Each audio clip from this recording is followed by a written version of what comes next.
s'appelle Karim Ziani. Il est né le 17 août 1982 à Sèvres, en région parisienne. Sa mère est française et son père, Rabat, lui, est algérien.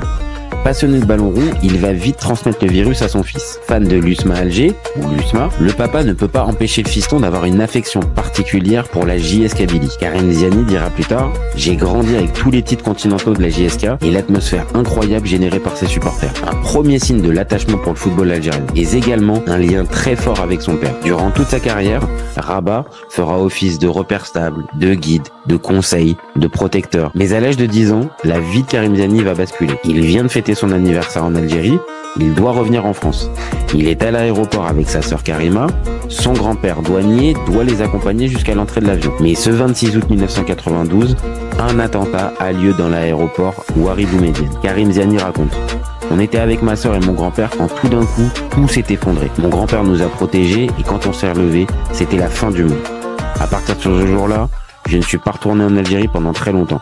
Ma mère, qui est française d'origine, pour elle, c'était compliqué de me laisser partir avec les événements qu'il y avait. Revenu de l'enfer, le petit Karim Ziani va reprendre le cours de son existence. Et comme beaucoup de jeunes de son âge, il joue beaucoup au foot. Énormément même. Tous les motifs sont valables pour aller taper une partie de 5-5 avec les copains. Collège, on jouait contre des portes, avec des marrons. C'est bien la preuve qu'on adorait jouer au foot. Évidemment, très vite, le profil du petit milieu de terrain saute aux yeux de tous. Très à l'aise dans les petits périmètres, il s'amuse avec le ballon. Et en 1995, il a 13 ans et il est repéré par le Racing 92. Club important de la région parisienne, il commence à comprendre le sens du mot collectif. Mais attention, le jeune Karim n'oublie pas cette insouciance qui le caractérise. Il confie. À cette époque, j'avais un éducateur avec de l'expérience qui nous laissait jouer. On tentait tout, on essayait tout. C'était du football à l'état pur. Durant plus de 3 ans, Karim Ziani va enchaîner les matchs, les tournois, les rencontres.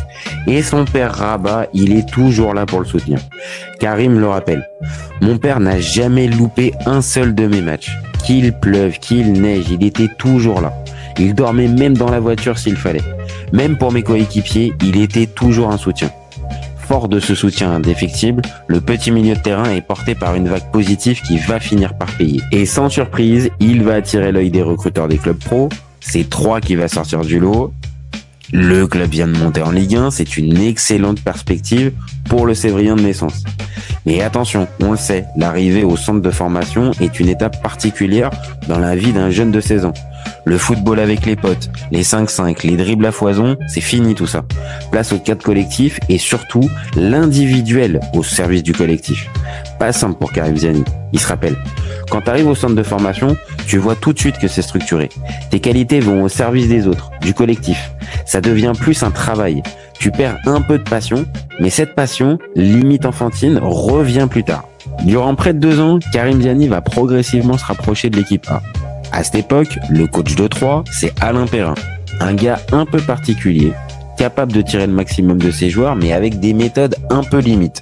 Il est donc loin le temps des matchs à la cool qu'il pouvait jouer au collège. Pendant ce temps-là, 3 est la petite sensation de la Ligue 1. Maintien contre toute attente la première saison, et en 2000-2001, le club termine à une historique 7e place. Qualification pour la Coupe Intertoto, et quand on regarde de plus près, on s'aperçoit que l'effectif était sacrément bon pour un club moyen. Jérôme Bretel, Patrice Loco, Mamadou Niang, Rafik Saifi, des joueurs qui vont marquer positivement Karim Ziani. On pense notamment à Rafik Saifi qu'il va côtoyer sous un autre maillot quelques années plus tard. Petit à petit, Ziani se rapproche de son premier match.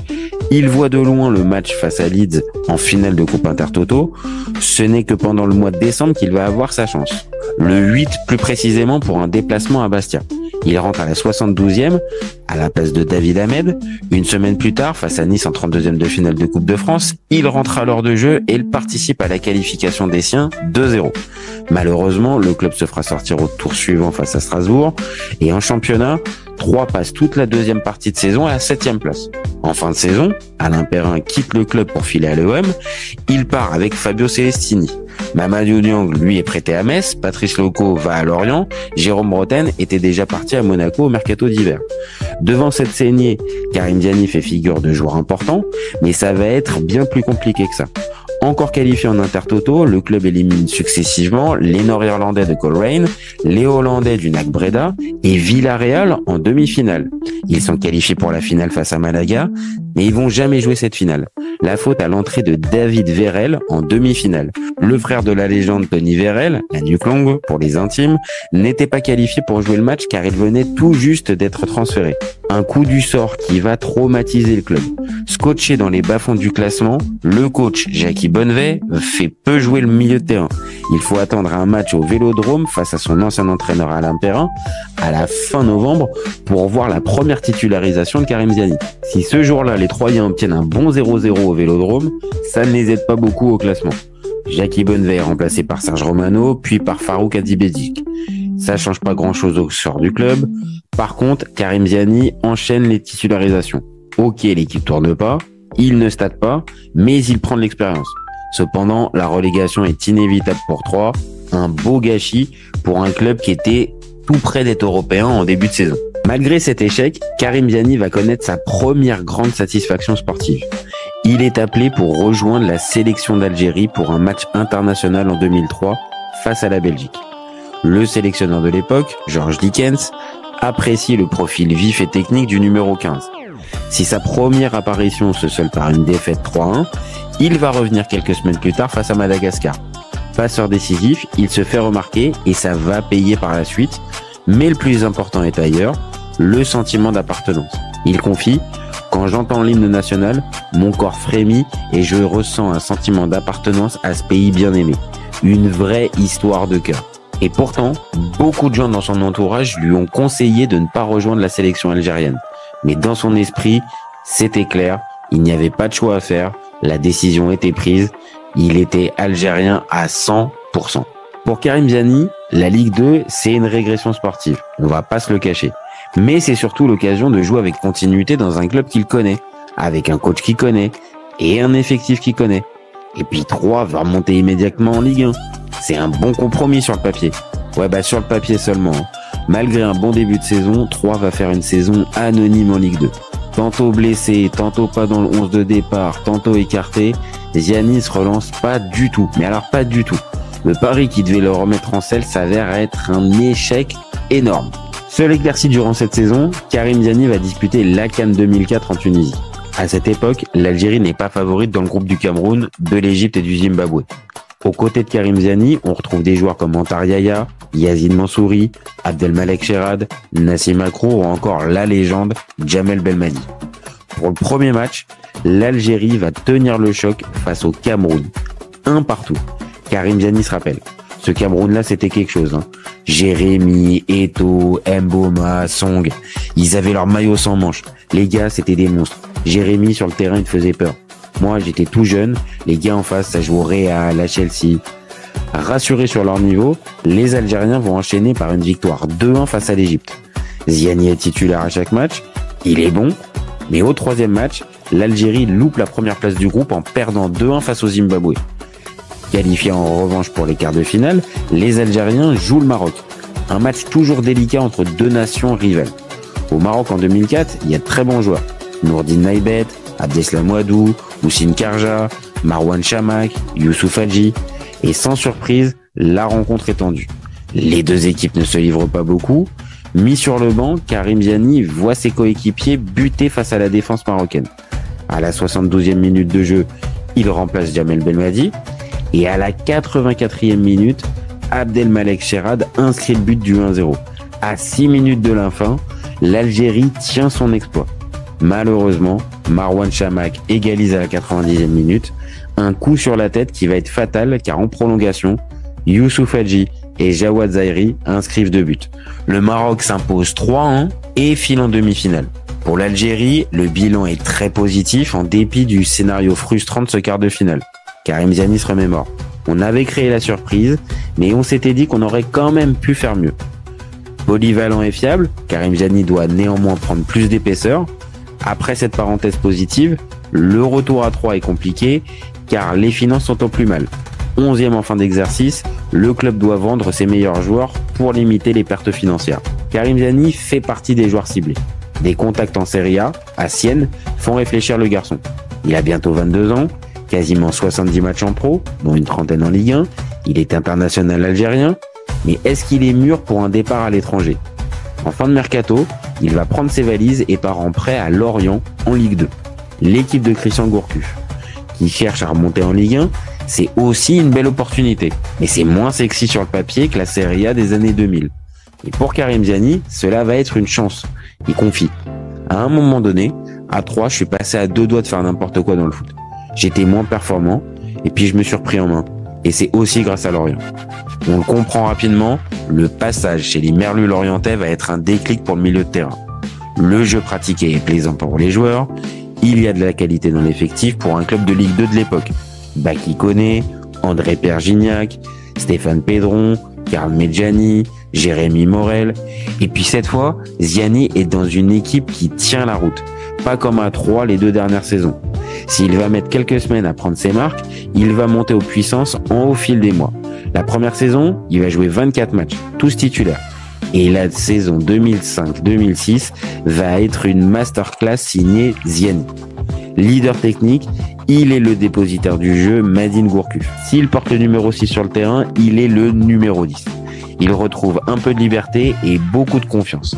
Un cocktail idéal pour montrer l'étendue de son talent et de ses qualités. Une saison pleine, 37 matchs, tous titulaires, encore une fois, 6 buts, 8 passes décisives et une 3e place synonyme de montée en Ligue 1. Cerise sur le gâteau, il est élu meilleur joueur de Ligue 2. Une reconnaissance pour ce joueur de 24 ans qui arrive à la maturité. Assez logiquement, son cas intéresse de nombreux clubs de Ligue 1. Si Lorient cherche à le garder, il va être difficile d'y parvenir avec la concurrence. Nantes, l'OM et surtout le FC Sochaux s'approchent. Moins clinquant sur le papier, Sochaux possède un atout, son coach, Alain Perrin. C'est avec lui que Karim Ziani a débuté en Ligue 1 à 3 en 2001. Un paramètre qui va avoir son importance dans le choix de l'international algérien. Début juillet, il signe à Sochaux et ça va vite enchaîner positivement pour lui. Dès son premier match de Ligue 1, il est décisif. Buteur face à Saint-Etienne à Geoffroy Guichard, il pose les bases de sa saison. Aligné à droite au poste de milieu, il va rayonner et jouer sa meilleure partition aux côtés de bons joueurs de Ligue 1 comme Jérôme Leroy, Michael Isabet, Anthony Le Tallec, Mevlut Terding, Teddy Richer. Pour la 4e journée, il va marquer les esprits avec un doublé face au Paris Saint-Germain de Pedro Miguel Paoletta. Un magnifique coup franc et un autre but sur péno vont suffire pour faire entrer Karim Ziani dans la tête et dans la lumière des supporters socialiens. Et surtout, on va comprendre que Karim Ziani est un excellent tireur de pénalty. Il a le sang-froid nécessaire et la qualité technique suffisante pour être un expert en la matière. Durant toute sa carrière, il va tirer 23 pénaltys et il va en louper aucun. Un bel exploit pour le numéro 6 du FC Sochaux. Brillant tout au long de la saison 2006-2007, il va être un artisan majeur de la folle saison sochalienne. 36 fois titulaire sur 38, il inscrit 8 buts et donne 5 passes décisives. Sochaux est une des attractions de la saison de Ligue 1. Victoire face à l'OM, face au PSG, match nul face au Grand Lyon des années 2000, le club finit à la 6e place. Mais cette saison-là, Sochaux va faire son entrée dans l'histoire. Après avoir sorti Saint-Etienne, Lyon-la-Duchère et Monaco, le FC Sochaux est en quart de finale de Coupe de France. Opposé au PSG, Karim Ziani et ses coéquipiers vont sortir un gros match au Stade Bonal. Isabet marque le 1-0 sur un service de Ziani. Avant la pause, Dagano ajoute un second but. En fin de match, Afolabi marque contre son camp, mais Sochaux tient et file en demi-finale. À cette occasion, Sochaux va avoir un petit coup de pouce, l'adversaire est modeste. En effet, Montceau-les-Mines est un club amateur. Certes, Sochaux se fera emmener en prolongation, mais Sébastien Grax et Jérôme Leroy assurent l'essentiel. Le FC Sochaux est qualifié pour la finale de Coupe de France, une énorme performance à transformer en exploit, car en face, c'est l'Olympique de Marseille. Franck Ribéry, Mamadou Niang, Djibril Cissé, Samir Nasri, une sacrée belle équipe. Et ça débute mal pour Karim Ziani, 6e minute, Djibril Cissé ouvre la marque. En seconde période, Moumou Dagano va égaliser pour Sochaux. Et les deux équipes vont se neutraliser et on va donc aller en prolongation. 98e minute de jeu. Djibril Cissé va ajouter un second but de la tête. L'OM tient sa victoire, mais à la 116e minute de jeu, Anthony Le Tallec va profiter d'un excellent travail sur le côté de Karim Ziani pour placer une tête qui va faire 2 partout. Ça va donc se régler au péno. Toujours à l'aise dans l'exercice, Karim Ziani ne va pas trembler.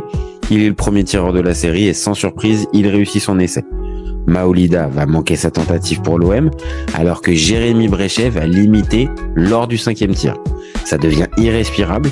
Nasri marque pour l'OM, Brunel redonne l'avantage et finalement c'est Ronald Jubard qui va éteindre le suspense en envoyant sa tentative dans le ciel du Stade de France. Sochaux remporte la Coupe de France, premier trophée collectif pour Karim Ziani. Une nouvelle étape pour le natif de Sèvres. Il a désormais 25 ans, plus de 100 matchs en pro, une vingtaine de sélections avec l'Algérie et il est courtisé surtout par tous les gros clubs de Ligue 1.